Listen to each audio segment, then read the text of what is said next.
Good afternoon, everybody. I'm not a poet. I'm not a spoken word artist. I'm an actor without a script, unfortunately. I've been to a few of the events, to a few of the things. I've been to Heroes. I've been to Bitter. And I remember seeing all the themes. I was like, oh, I know so much about this. I would love to perform about this.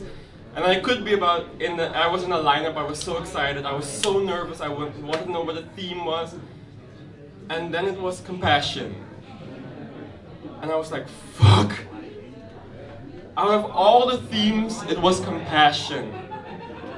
Compassion, compassion. I was like, compassion. Out of all the themes, it was the theme I knew the least of. The theme I got the least. I grew up in Suriname, and I had a good youth. I never had problems with money, I never had problems with friends. I was a very compassionate person till that turn, and I needed compassion from other people. And I went to the people I'd always been compassionate about, and I was like, guys, I'm stressing, I have some problems, and I was shut down instantly. Everybody was like, Rio, shut up! You're good looking, you can eat whatever you want, you never get fat, you don't have bad skin, you never have money problems, you don't have problems. And I was like, no, but listen. They were like, Rio, stop. And I tried with other people. I was like, hear me out, they were like, Rio, stop. And I asked myself, are you disappointed?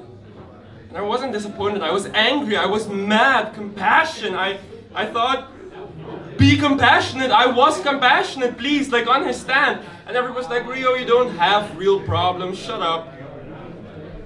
Compassion. I got so angry, I got so mad, rage. And when anger settles, it becomes hatred. And when hatred cools down, it becomes bitterness. And I grew bitter. I was like, fine. If I can't get compassion from anyone, no one will get it from me. I did what I did my plays, I did my modeling things, I excelled in school, I excelled in my sports. But I grew bitter. And I grew more and more bitter, and it seemed the more bitter I grew, the more I didn't care about people, what they thought, what they did, the more people praised me for it. I was praised. People were like, Rio, how do you do it? You don't care about what anybody thinks. What do you do? And the more people praised me, the more bitter, the more angry I got. I looked at all these people who seemed to have nothing, yet they had everything. They had compassion, they had friends, they had people who actually cared. And I, who had it all, had nothing. And I remember the bitterness, my anger, it consumed me. I got more bitter and bitter till I lost myself along the way. And I remember I did a big play last year before I moved. And this kid came up to me and he was like, when I grow up, I want to be just like you. And I said, why? He said, because you don't care what anybody thinks of you and you just do whatever you want. And I said, listen, it's not that I don't care about what people think of me. I don't care about people in general. And he thought about it, and then he said, when I grow up, I want to be just like you. And it hit me. It was like a little jab in the heart. It was me against the world, and I had always felt like I was winning. It was me against the world, and believe me, I won. It was me against everybody, and I won. And then there was this little kid that came up to me backstage, didn't even know how he got backstage, and he told me, I want to be just like you. And I remember going home, reading all the compliments. It was on television, everybody was calling me again. I was like, oh guys, thanks. I remember looking into the mirror, and I didn't recognize the person I was a year before. I had grown cold, I had grown vain, very, very vain. I couldn't go half a day without worrying about my looks because it seemed those were the only things I still had. And I remember looking at myself and realizing I don't like the person I've become. I hate the person I've become. I despise the person I've become. And I thought, compassion, compassion, this word I had been reciting in my head the last year, compassion, the word I hated, compassion, weakness, pathetic, compassion, really? And then I thought, compassion, that's what I'm missing. I opened my eyes again and I realized that I had not been there for any of my friends, for my family. People were afraid. People actually grew afraid of me. I wasn't a nice person, and I did things that I'm not proud of.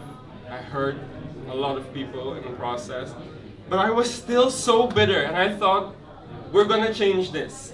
How do I become compassionate before I leave? I had 2 months. I had 2 months to become a different person before I left. Because when I was gone, the memories I had, that was what I was going to be remembered for in the country. So how did I become compassionate in 2 months? So I made one of my famous Rio lists. I make lists for everything.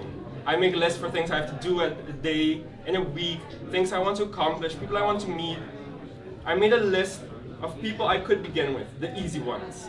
Friends, people who would ask me for advice, who would ask me to start with acting or modeling or whatever.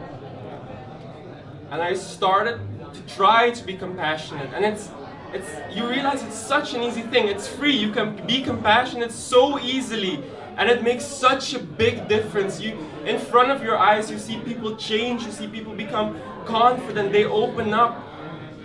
But I was still empty, for I still didn't have compassion myself. People still thought that I had everything together. So while I was giving compassion again to other people, I still didn't receive it. So the word, I kept reciting in my head, compassion, compassion.